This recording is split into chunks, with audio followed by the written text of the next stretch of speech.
And what I'd like to do in these last 10, 15 minutes before opening up to the floor for questions is to share with you some of the work we've been doing, standing on the shoulders of what you've heard up to now and of the work of other labs to try to use low-intensity focused ultrasound as a technique to help recovery in a specific group of patients. I've been working for many years in patients who, after severe brain injury, enter a disorder of consciousness. And what I mean by that are patients who, in the acute stage, so shortly after a severe brain injury, might present as being in a coma. So they might be unarousable and unresponsive. Right? You might sort of call them, do things like that. They're completely unarousable. They look externally as if they were entirely asleep or anesthetized. And so these are patients who shortly after severe brain injury are in a coma. Many of these patients, in fact, a large part of these patients recover. And if you see them 6 months later, it's actually difficult to tell that they were so close to actually not surviving. But there's a sliver of these patients who actually never fully recover. And they progress into other disorders of consciousness, for example, the vegetative state, a state in which a patient appears to be awake in the sense the eyes open and close, similarly to how you open and close your eyes in cycles throughout the day. If, of course, they sleep in any way similar to what you and I do is not clear. But they don't show any sign of being aware. So they don't show any volitional response that would tell you that there's someone in there mediating behavior. All the behavior that they exhibit is reflexive in nature. And some of these patients can remain like this for the rest of their biological life, potentially decades. Some of these patients instead progress to what is known as a minimally conscious state. So this is a patient who can show some evidence that they are, if minimally, if transiently, so on and off at different periods, they are conscious. Now, urgent care has become great at keeping patients alive after severe brain injury, which usually would result in the death of the patient. So we have become very good at maintaining them alive after severe brain injury, but there's comparatively less that is known and that we can do for these patients once they are alive and stable to help them recover from these conditions. May I just ask to have the timer on? Because else I can talk for an hour and a half. Thank you. And then everybody would go unconscious and I'd do life up on everybody. That's how I get participants. Thank you. So let me explain why low-intensity focused ultrasound is such a promising approach for these patients in particular. In the past few years, as I said, the first and fairly obvious reason is that, as I was saying, there isn't quite as much that we can do for these patients once they're stable. So in the way of therapies to try to enhance their level of consciousness.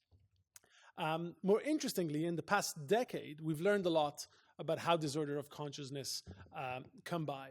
And in particular, there's a growing understanding that these conditions are really the result of a dysfunction in a cortico-subcortical network. So from cortex to the basal ganglia to thalamus and back. And within this network, sort of these conditions can be understood as an impairment within these networks. Just to give you a couple examples, within this network, in particular, various nodes have been shown to be very important. For example, postmortem studies have shown that lesions in thalamus are present in almost all patients who die in a vegetative state.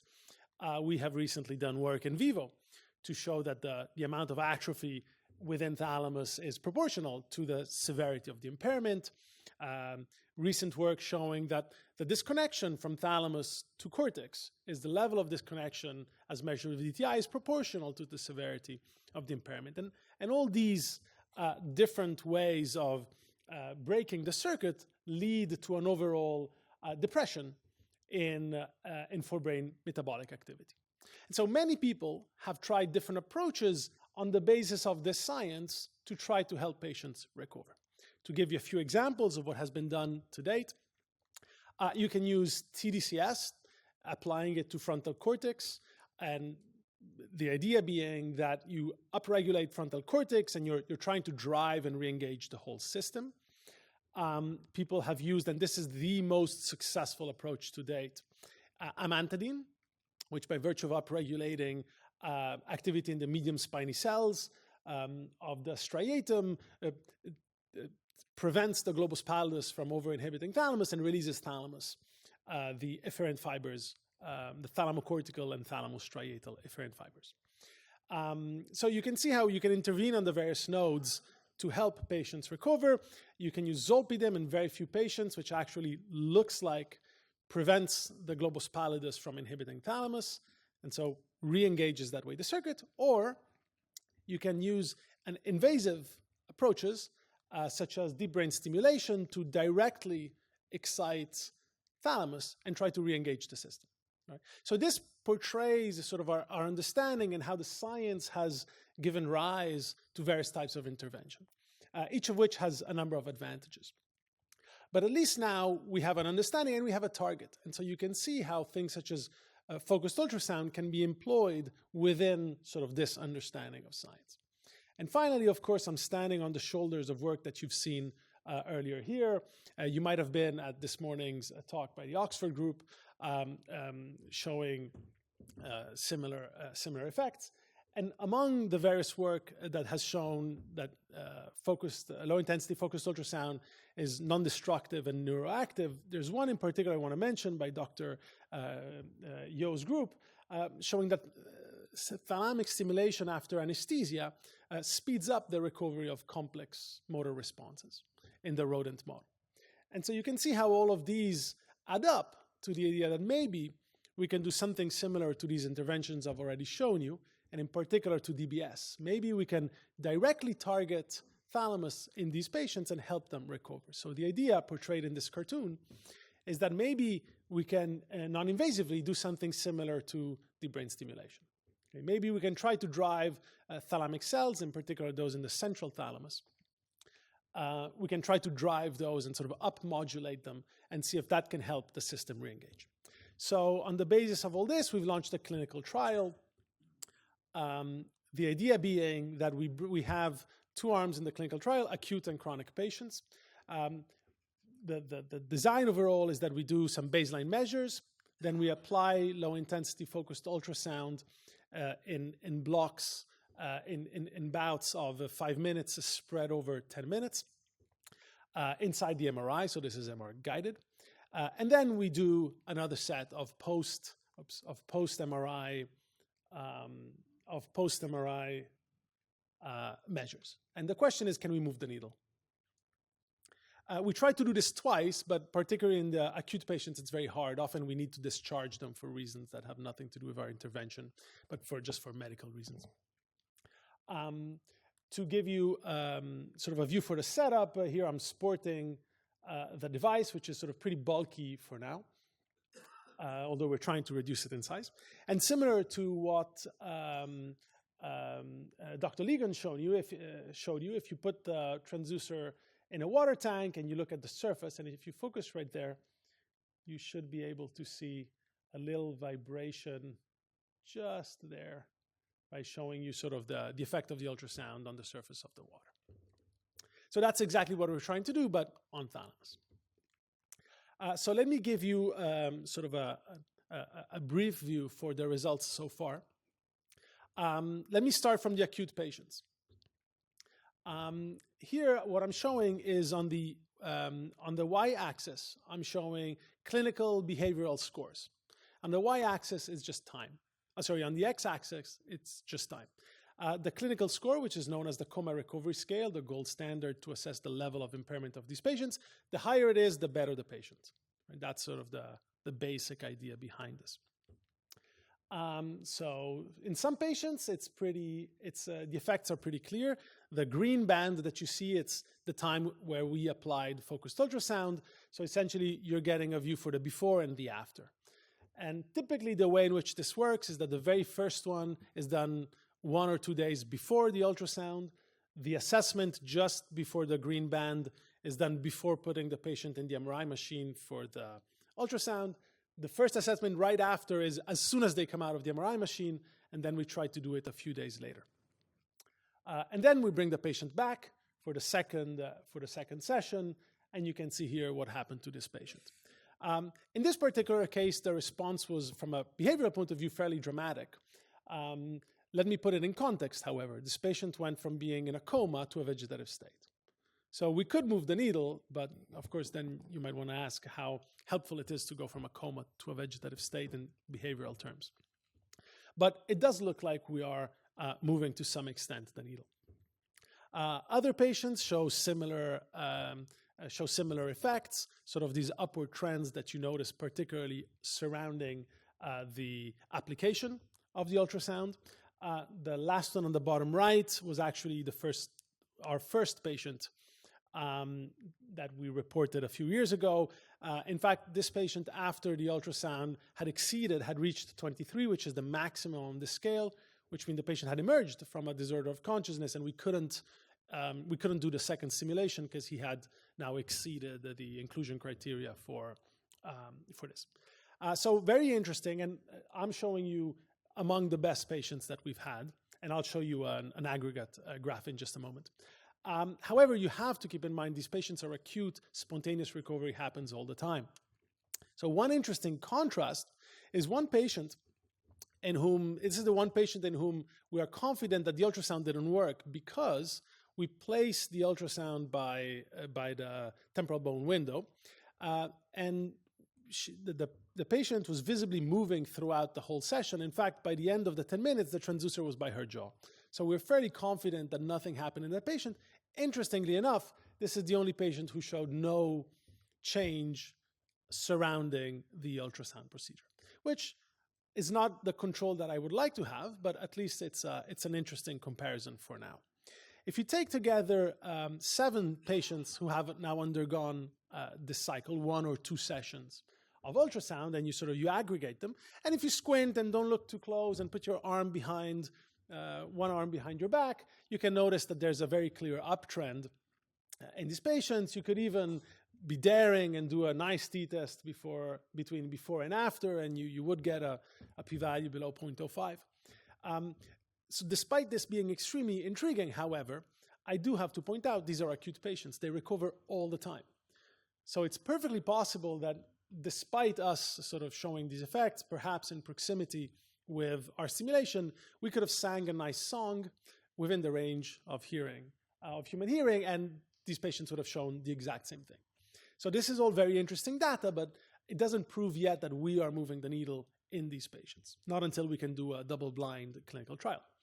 So more interesting are the data that are now coming from chronic patients. These are patients that have been in a disorder of consciousness for at least a year, and they're now stable.